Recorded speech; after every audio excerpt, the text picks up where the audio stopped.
last year, a former colleague of ours that was leaving to move to the other side of the world, and I realised we hadn't been on a trip together, and this would be a fitting. Is that right? This would be a fun. Oh, yeah, I didn't want to go so far as to say we thought it would be fun, but we thought it would be an appropriate trip to take. So we went down to London on a Saturday morning, and we went straight up to Leytonstone and to St Patrick's Cemetery, which is where Timothy Evans is buried, and we found the grave of Timothy Evans, and we spent some time there. Then we travelled down to central London, actually. So this isn't related to the big three, but it is related to capital punishment. Capital punishment being the theme of this trip, which might sound quite strange. But we went and did the walk that condemned men would have done. They would have gone on the back of a horse and cart from Newgate Prison, which is where they were being held, all the way down to Tyburn Tree, which is where the public executions were carried out. I should point out that Timothy Evans, Ruth Ellis and Derek Bentley were not part of that. They did not go through public executions.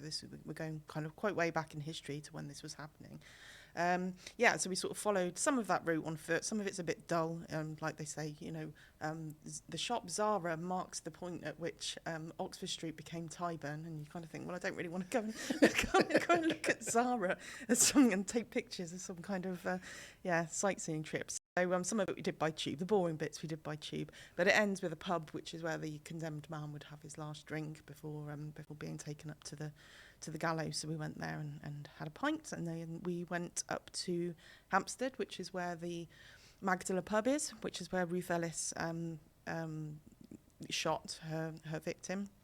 There's actually a bullet hole in the side of the pub, which seems really kind of macabre and interesting, but actually it was a landlady in the 1980s. A landlady of the pub thought, well, it'd be a good idea to drill a hole there so that people can come and take a photo and say that it's a falsified bullet hole. Yeah, I have no idea how accurate it is in terms of position or anything, but that's what she did.